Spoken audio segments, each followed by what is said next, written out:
महाराष्ट्र के सबसे मूर्ख आदमी संजय राउत ने कहा था कि बुलडोजर लगाया और शिवसैनिकों को भड़काने का काम किया। फिर यहाँ का जो विधायक है उसने बहुत सारी दिक्कतें इसमें डालने की कोशिश की। बाकायदा उसने रोज ऐसा, जब शाखे का काम चालू था तो बाकायदा उसको रोज ट्वीट करता था और उसको कमिश्नर को ट्वीट करता था। इसको जो रुकवाने का काम जो था यहाँ का जो विधायक था उसके माध्यम से हो रहा था। उसको मालूम है अगर ये शाखा बन गई, इस शाखा से लोकहित की काम होंगे और मेरा जो भंडा है वो फूट जाएगा।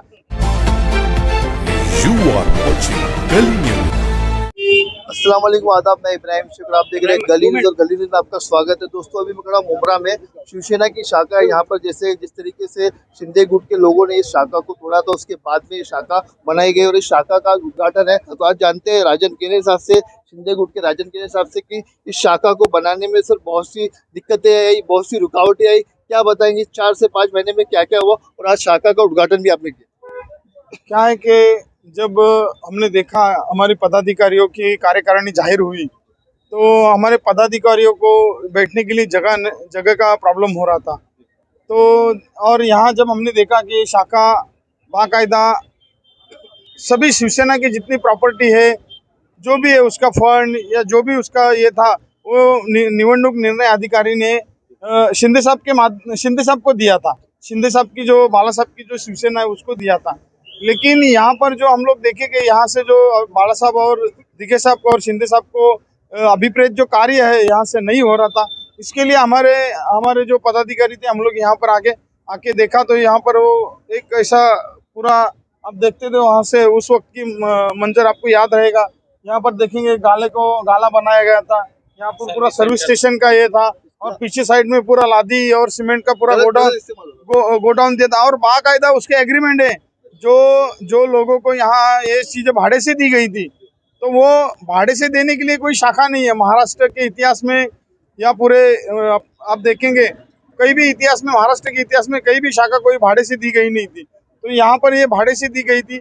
इसके लिए हम लोग ने इसको नया बनाने का प्लानिंग किया और इसको बाकायदा जब हम लोग ने जेसीबी लगाया तो यहाँ इस महाराष्ट्र के सबसे मूर्ख आदमी संजय राउत ने कहा था कि बुलडोजर लगाया और शिवसैनिकों को भड़काने का काम किया। फिर यहाँ का जो विधायक है उसने बहुत सारी दिक्कतें इसमें डालने की कोशिश की।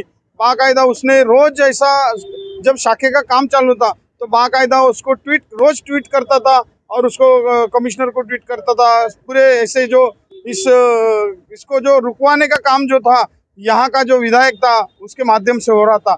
उसको मालूम है अगर ये शाखा बन गई, इस शाखा से लोकहित की काम होंगे और मेरा जो भंडा है वो फूट जाएगा।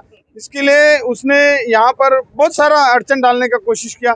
लेकिन ये जो हमारे महाराष्ट्र के संवेदनशील मुख्यमंत्री एकनाथ शिंदे साहब, उन्होंने और हमारे इस कल्याण लोकसभा के खासदार और उनका कॉन्फिडेंस है और बाकायदा ये जो शाखाएं है या पूरे शिवसेना की प्रॉपर्टी है, ये बाला साहब की शिवसेना है। और जो शिंदे साहब के माध्यम से अभी वो हमारे मुख्य नेता है शिंदे साहब, उनके माध्यम से जो चल रही है शिवसेना, उनको ये पूरा प्रॉपर्टी और ये सब निवडणूक निर्णय अधिकारी ने दिया था। तो ये शाखा भी बाकायदा शिंदे साहब की थी। ठीक है, अभी इतने दिन से उन लोग बैठ रहे तो हम लोग कुछ बोले नहीं, लेकिन पहले ही हम लोग को उनको इत्तला किया था कि तुम इस चीज को यहाँ पर ये मत करो, बैठो मत। हमारे पदाधिकारी डिक्लेयर होंगे, उसके बाद में अभी भविष्य में हम लोग जो संजय नगर की जो दिखे साहब ने बनाई हुई शाखा थी उसको भी भविष्य में हम लोग ले लेंगे, क्योंकि डायरेक्टली इनडायरेक्टली जो भी है प्रॉपर्टीज वो शिंदे साहब की प्रॉपर्टी है और बाला साहब के शिवसेना की प्रॉपर्टी है।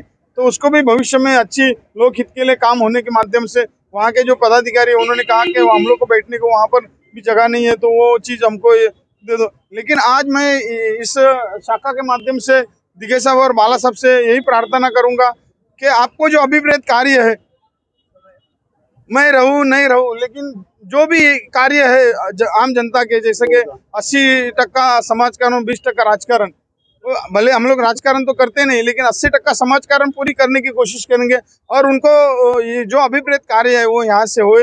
यहाँ आज आप देखेंगे, अगर आप दिन भर में देखेंगे तो यहाँ से बहुत सारे ऐसे जो हमारे मुमरा कौसा के जो नागरिक है और बाहर से भी लोग आते हैं, तो उनकी बहुत सारी समस्याओं का हल करने का जो यहाँ से जो एक मुख्य एक ये है जो उद्देश्य है वो उद्देश्य सफल हो रहा है, उसके लिए हमको समाधान मिल रहा है। ठीक है, सबकी एक बहुत ही प्यारी चीज यहाँ पर आई है, उनकी गाड़ी को लाया गया। क्या हम गिरीश भाई का धन्यवाद मानते हैं, जो कि दिगे साहब के बहुत ही करीबी रहे।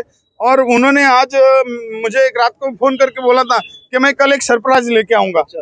तो उन्होंने आज वो दिगे साहब की जो गाड़ी है, जो दिगे साहब इस गाड़ी में बैठ के पूरा थाना जिला के महाराष्ट्र में वो इस गाड़ी में ये किए घूमे हैं और लोग शिवसेना बढ़ाई। तो ये दिगे साहब की गाड़ी देख के हमको आज जो छोटा मोटा जो उस वक्त का भी शिवसैनिक है उसको एक समाधान हो रहा है। हम गिरीश भाई का आभार प्रकट करते हैं कि उन्होंने ये सरप्राइज यहाँ लाके हमको बहुत अच्छा सुकून दिलाया। गिरीश भाई, आपने दिगे साहब के साथ बहुत समय गुजारा, क्या बताएंगे?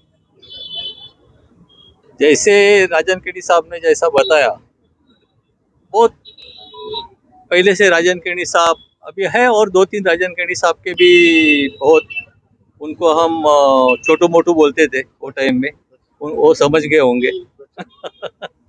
तो अभी मैं कोशिश करेंगे राजन केनी साहब के साथ में वापस सबको साथ लाने के लिए। आप दादा ने बोला कि आपने सरप्राइज दिया, आपने पहले बताया सरप्राइज नहीं सुबह डायरेक्ट लेके आ गए? हाँ, सरप्राइज का उनको मतलब फिर ही नहीं सरप्राइज का मतलब क्या हो गया? ये हमने भी पहली बार देखा सर। अरे ये राजन केनी साहब ये आदमी है कि दिगे साहब की बाला साहब ने दी हुई एक गाड़ी थी, ये पिजोट, उसका नंबर भी 2013 था, 2013। तो उसको देके राजन केनी साहब ने मेरे को एक दिन बोला, गिरीश इसमें कैसा आराम मिलता होगा यार, अपने साहब को जवार मोखाड़ा वो घाट पे लेके जाते हैं आप लोग, मतलब क्या करेंगे? तो उन्होंने बोला था एक जब मैं खुद इसमें हो जाऊंगा, आर्थिक दृष्टि से मजबूत हो जाऊंगा, मैं साहब के लिए एक गाड़ी दूंगा। हाँ, लेकिन फिर बाद में साहब ही नहीं रहे, लेकिन ये बड़े हो गए। तो मेरी एक इच्छा थी कि गाड़ी टू गाड़ी, तो साहब को गाड़ी के थ्रू से इनको आशीर्वाद लेने के लिए मैं गाड़ी लेके आया। बहुत बहुत शुक्रिया। Okay, thank you.